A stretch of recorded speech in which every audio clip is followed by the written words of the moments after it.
레위기 13장. 주께서 모세와 아론에게 이르셨다. 누구든지 피부에 부스럼이나 뾰루지나 붉은 반점이 생기면 악성 피부병일지도 모르니 제사장 아론이나 제사장인 그의 아들 중 한 사람에게 데리고 가라. 그러면 제사장은 그 사람의 피부에 생긴 병을 자세히 살펴보아라. 환부에 난 털이 희게 변해 있고 다른 부분보다 우묵하게 들어가 있으면 그것은 악성 피부병이다. 제사장은 그 사람의 환부를 자세히 살펴본 뒤에 그 사람이 부정하다고 선언해야 한다.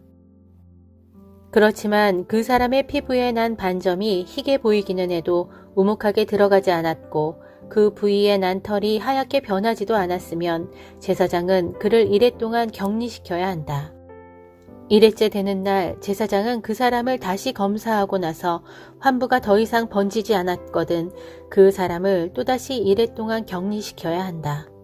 이렇게 2주일이 지난 후 제사장은 그 사람을 다시 검사한 다음 다른 곳으로 더 이상 번지지 않았다면 그 사람을 깨끗하다고 선언해야 한다.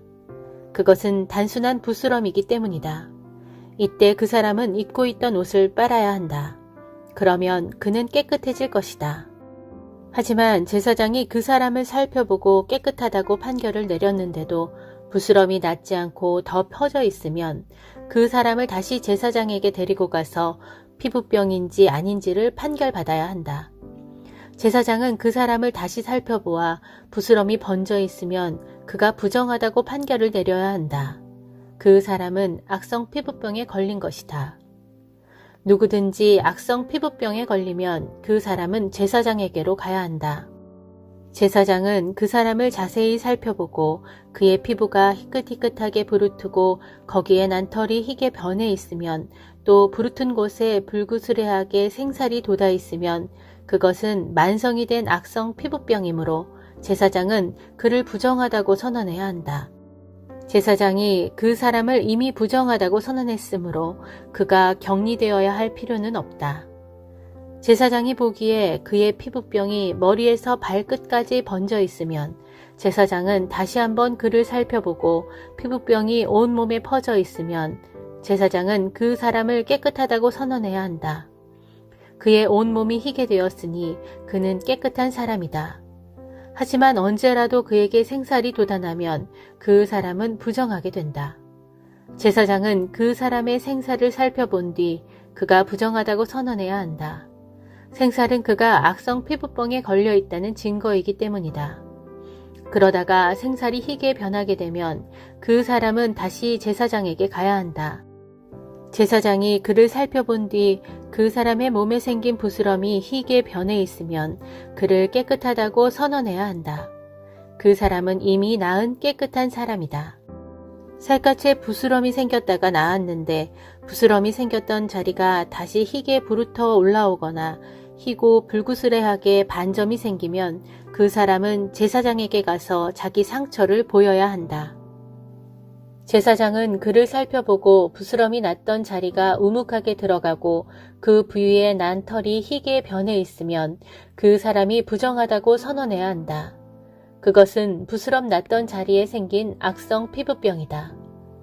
제사장이 그를 살펴보아 털이 희게 변해 있지도 않고 환부가 우묵하게 들어가지도 않고 오히려 수그러들었다면 이래 동안 그 사람을 격리시켜야 한다. 그것이 피부에 번진다면 제사장은 그 사람을 부정하다고 선언해야 한다. 그것은 악성 피부병이다. 하지만 반점이 변하지 않고 번지지도 않았으면 그것은 종기의 흉터일 뿐이므로 제사장은 그를 깨끗하다고 선언해야 한다. 살갗을 불에 대었는데 그 자리가 불긋불긋하거나 흰 반점이 생긴 경우 제사장은 그 반점을 살펴보아 거기에 난 털이 희게 변해 있고 그 자리가 우묵하게 들어갔으면 그것은 불에 댄 자리에 생긴 악성 피부병이다. 제사장은 그를 부정한 사람이라고 선언해야 한다. 그 병은 악성 피부병이다. 제사장이 살펴보아 그 부위에 난 털이 희게 변해 있지도 않고 그 자리가 우묵하게 들어가지도 않았으며 오히려 아물어 있다면 제사장은 그를 이래 동안 격리시켜야 한다. 이래째에 제사장은 그를 다시 검사하여 피부에 반점이 더 번졌으면 그를 부정한 사람이라고 선언해야 한다. 그것은 악성 피부병이다. 하지만 반점이 번지지 않고 오히려 아물었으면 그것은 불에 댄 곳이 단지 부르튼 것에 지나지 않으므로 제사장은 그를 깨끗하다고 선언해야 한다. 그것은 단지 불에 댄 자국일 뿐이기 때문이다. 남자든 여자든 머리나 턱에 부스럼이 생기면 제사장은 부스럼을 살펴보고 그 부위가 우묵하게 들어가고 머리나 턱에 가늘고 누런 털이 났으면 제사장은 그를 부정한 사람이라고 선언해야 한다. 이것은 머리나 턱에 생긴 악성 피부병이다. 그러나 제사장이 부스럼 부위를 살펴보아 그 부분이 우묵하게 들어가지도 않고 또 그 자리에 검은 털이 없으면 제사장은 그를 이래 동안 격리시켜야 한다. 이래째의 제사장은 다시 그 부스럼 부위를 살펴보아 그 부분이 다른 데로 번지지도 않고 그 자리가 우묵하게 들어가지도 않았으면 그를 깨끗하다고 선언해야 한다. 이제 그 사람은 입고 있던 옷을 빨아입으면 깨끗해지게 된다. 제사장이 그를 깨끗한 사람이라고 선언한 후에라도 부스럼이 그의 온 몸에 번지게 되면 제사장이 그를 또 살펴보아 부스럼이 번졌으면 누런 털이 생겼는가를 찾아볼 필요도 없이 그 사람은 부정한 사람이다. 하지만 제사장의 판단에 부스럼이 더 이상 번지지도 않고 그 자리에 검은 털이 돋아났으면 그의 병이 나은 것이다. 제사장은 그 사람을 깨끗하다고 선언해야 한다. 남자든 여자든 피부에 흰 반점이 생겼다면 제사장이 그를 살펴보아 그 반점이 희끄무레하다면 그것은 어루러기이므로 걱정할 필요가 없다. 그 사람은 깨끗한 사람이다. 어떤 사람의 머리카락이 다 빠져서 대머리가 되더라도 그 사람은 깨끗한 사람이다. 앞머리털이 빠져서 이마가 환해지더라도 그는 깨끗한 사람이다. 정수리나 앞니마 부근의 머리털이 빠진 자리에 희고 불그스레한 점이 생기면 그것은 악성 피부병이다. 제사장이 그를 살펴보아 그 부분에 희고 불그스레한 점이 생겼으면 그 사람은 악성 피부병에 걸린 것이므로 부정하다고 선언해야 한다. 그는 머리에 악성 피부병이 생긴 것이다. 그런 악성 피부병에 걸린 사람은 옷을 찢고 머리는 헝클어뜨린 채 코 및 수염을 가리고는 부정하다, 부정하다라고 외쳐야 한다. 이 사람은 병이 걸려있는 동안에는 부정한 상태이므로 다른 사람들과 접촉해서는 절대 안 된다. 그는 진영 밖에서 따로 살아야 한다. 옷에 곰팡이가 피었을 경우, 즉 양털옷에나 모시옷에나 또 천이나 가죽으로 만든 옷에나 혹은 가죽으로 만든 어떤 물건에 곰팡이가 피어 노르스름하게 녹색을 띠거나 불그스레한 빛을 띠면 옷이든 가죽이든 천이든 또 가죽으로 만든 그릇이든 노르스름한 녹색을 띠거나 불그스레한 빛을 띠는 곰팡이가 피면 반드시 그것을 제사장에게 보여야 한다. 제사장은 그것을 살펴보고 이랫동안 곰팡이가 난 것들을 따로 두어야 한다. 이래째의 제사장은 그것을 검사한 다음 그 옷이나 가죽이나 천이나 또는 가죽으로 만든 것에 곰팡이가 여전히 피어 있으면 그것은 악성 곰팡이이다. 그러므로 그 물건은 부정하다. 제사장은 곰팡이가 난 옷이나 천이나 또는 가죽 제품을 모두 불에 태워버려야 한다. 악성 곰팡이이므로 모조리 태워버려야 한다. 하지만 제사장이 살펴보아 그 옷이나 천이나 가죽 제품에 곰팡이가 피어 있지 않으면 제사장은 곰팡이가 묻었던 옷이나 물건을 물에 씻도록 하여 이래 동안 따로 두게 해야 한다. 제사장은 빨아두었던 그것을 살펴보아 곰팡이가 색깔이 변하지도 않고 여전히 그대로 있으면 그것은 부정하다. 겉이든 속이든 곰팡이가 번져 있으면 불에 태워버려야 한다. 하지만 제사장이 살펴보아 빨고 난 이후에 곰팡이가 사그러진다면 제사장은 옷이나 천이나 가죽 제품에서 곰팡이가 피어있는 부분을 떼어버려야 한다. 이렇게 곰팡이가 피어있던 부분을 떼어버렸는데도 옷이나 천이나 가죽 제품에 다시 곰팡이가 피어나면 그것은 곰팡이가 번지고 있는 것이므로 불에 태워버려야 한다. 이렇게 곰팡이가 피어있던 부분을 떼어버렸는데도 옷이나 천이나 가죽 제품에 다시 곰팡이가 피어나면 그것은 곰팡이가 번지고 있는 것이므로 불에 태워버려야 한다. 그렇지만 옷이나 천이나 가죽 제품에 피어있던 곰팡이가 다시 피지 않고 없어졌으면 그것을 다시 한번 빨아라. 그러면 깨끗해지게 된다. 지금까지 말한 것은 양털이나 못으로 짠 옷이나 천, 그리고 가죽 제품에 곰팡이가 피었을 때 어떠한 경우에 깨끗하고 또 어떤 경우에 부정한지를 가려주는 규정이다. 시편 15편. 주여, 누가 주님의 장막에서 살 수 있겠습니까? 누가 주님의 거룩한 산에서 머물 수 있겠습니까? 그들은 이런 사람들이니 곧 정직하게 살아가는 사람, 올바르게 살아가는 사람, 진실한 마음으로 말하는 사람, 혀로 남을 비방하지 않는 사람, 이웃을 해치지 않는 사람, 동료를 헐뜯지 않는 사람, 주를 경멸하는 악한 자를 경멸하고 주를 경외하는 자를 존경하는 사람, 한번 맹세한 것은 비록 손해를 보더라도 깨뜨리지 않고 끝까지 지키는 사람, 높은 이자를 얻으려고 돈놀이를 하지 않는 사람, 죄 없는 사람을 억울하게 하지 않으려고 뇌물을 받지 않는 사람입니다. 이런 사람들은 주님의 장막에 들어가 살겠고 영원히 흔들리지 않을 것입니다. 시편 16편. 오 하나님, 내가 주를 의뢰하여 주께로 피합니다. 이 몸을 지켜주소서. 내 영혼이 주께 고백합니다. 주는 나의 주님이시니 주를 떠나서는 온 세상 어디에도 나의 행복을 찾을 수 없습니다. 이 땅에 사는 성도들로 말하자면 저들은 존귀한 자들이요, 그러므로 저들과 함께하는 것이 나의 기쁨입니다. 다른 신들을 섬기는 자들은 갈수록 더욱 고통과 괴로움을 겪을 것이니 나는 절대로 우상들에게 피의 제물을 바치지 않을 것이며 그것들의 이름도 결코 내 입술에 올리지 않겠습니다. 주여, 오직 주님만이 내가 받을 유산이요 내가 마실 잔입니다. 그러므로 나의 미래는 오로지 주님의 손에 달려 있습니다. 주께서 손수 줄로 재어 내게 주신 그 땅은 아름답고 기름진 땅이니 참으로 나는 귀하고 좋은 곳을 나의 몫으로 받았습니다. 이 몸을 이끌어 주시는 주를 찬미합니다. 주께서는 밤마다 나의 마음에 좋은 가르침을 주십니다.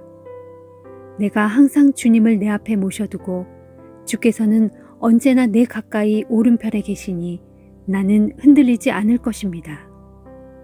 그러므로 나의 마음은 한없이 기쁘고 즐거우며 나의 육체도 소망 가운데서 안전하게 살아갑니다. 정녕 주께서는 이 몸을 보호하시어 무덤에 버려두지 않으실 것이고 또한 주의 거룩한 자를 무덤에서 썩게 하지 않으실 것입니다. 주께서 내게 참된 생명의 길을 보여주실 것이니 주 앞에서 나의 기쁨이 항상 흘러넘칠 것이요 주 옆에서 나의 즐거움이 영원히 충만할 것입니다.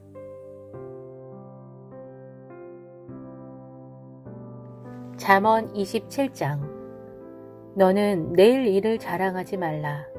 오늘 하루 동안에 무슨 일이 일어날는지 내가 어찌할 수 있으랴. 내 입으로 너 스스로를 칭찬하지 말고 남이 너를 칭찬하게 하여라. 무릇 칭찬이란 남이 해주는 것이지 자기 입으로 자기 스스로를 칭찬하는 법이 아니다. 돌은 아주 무겁고 모래도 짐이 되지만 어리석은 자가 화내는 것을 감당하는 것보다는 견디기 훨씬 쉽다. 분노는 폭풍처럼 잔인하고 진노는 범람하는 큰 물처럼 걷잡을 수 없다지만 어찌 활활 타오르는 질투에 비할 수 있으랴.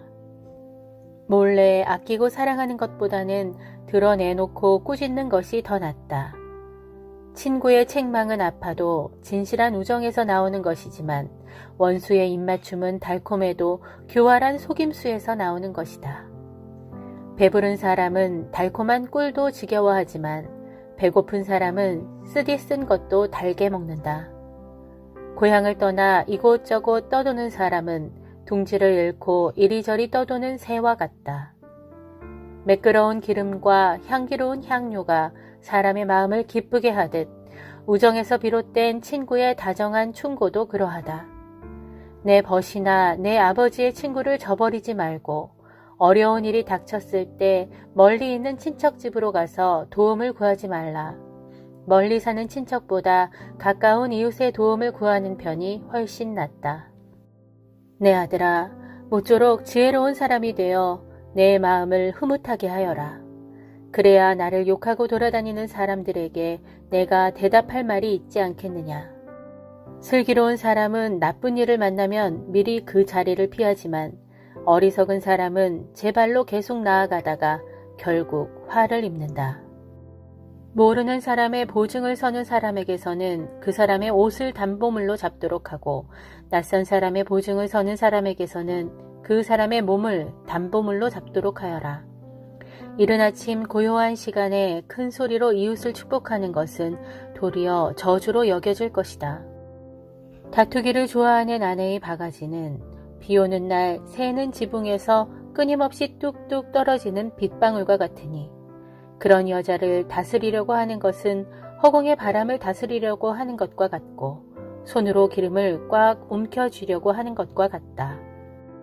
쇠는 쇠로서 비벼대야 강하고 날카로워지듯 사람도 다른 사람들과 어울리고 부대껴야 그 지혜가 예리하게 된다.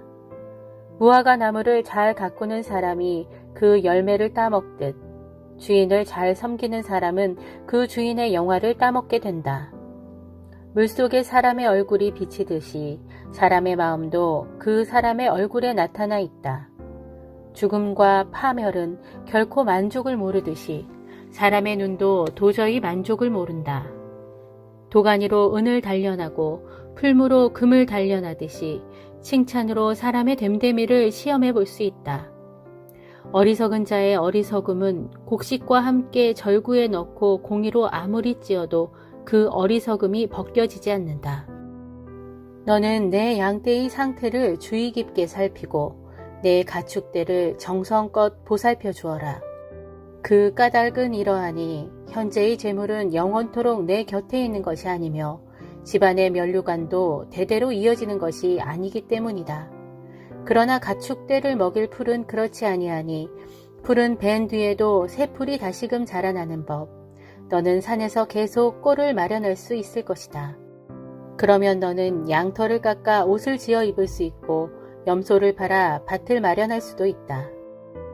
뿐이랴 염소의 젖은 넉넉하여 너와 내 집의 식구들 뿐 아니라 내 집의 여종들까지도 배불리 먹일 수 있을 것이다.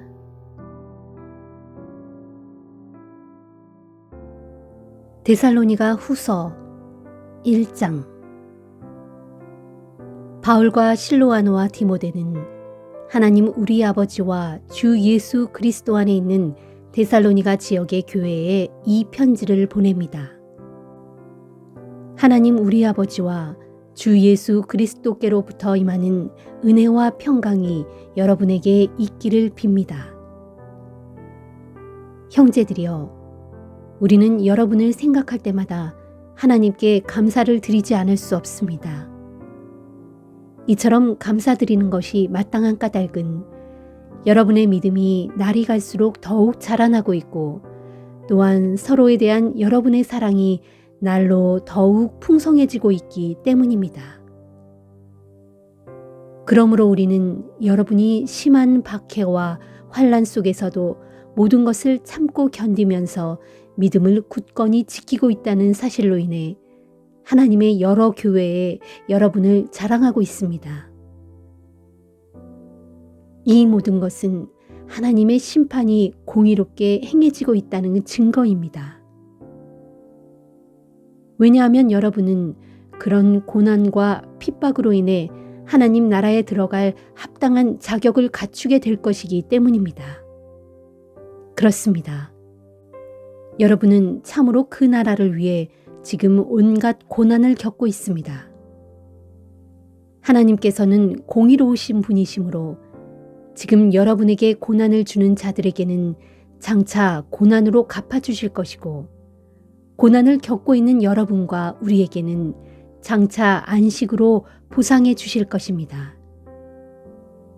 이 일은 주 예수께서 능력 있는 천사들을 거느리고 하늘로부터 불꽃 가운데 나타나실 때 이루어질 것입니다. 그때에 하나님께서는 하나님을 알지 못한 자들과 우리 주 예수의 복음에 순종하지 않은 자들에게 두려운 형벌을 내리실 것입니다. 곧 그런 자들은 주 앞에서 추방되고 주의 영광스러운 능력에서 떨어져 나가 영원한 멸망의 형벌을 받게 될 것입니다. 그날에 주께서는 주의 거룩한 백성들 가운데서 영광을 받으시고 주를 믿는 모든 사람들 가운데서 찬양을 받으실 것입니다. 여러분은 우리가 전하는 증언을 믿었으니 이 복된 대열에 참여하게 될 것입니다. 그러므로 우리는 항상 여러분을 위해 기도합니다. 기도할 때 우리는 여러분이 하나님의 부르심에 합당한 자녀로 살게 해주시고 또한 여러분의 모든 선한 뜻과 믿음의 일들이 주의 능력으로 다 이루어지게 해달라고 간구합니다. 그렇게 되어서 우리 하나님과 주 예수 그리스도의 은혜로 우리 주 예수의 이름이 여러분 가운데서 영광을 받으시고 여러분 또한 그리스도 안에서 영광을 받게 되기를 바랍니다.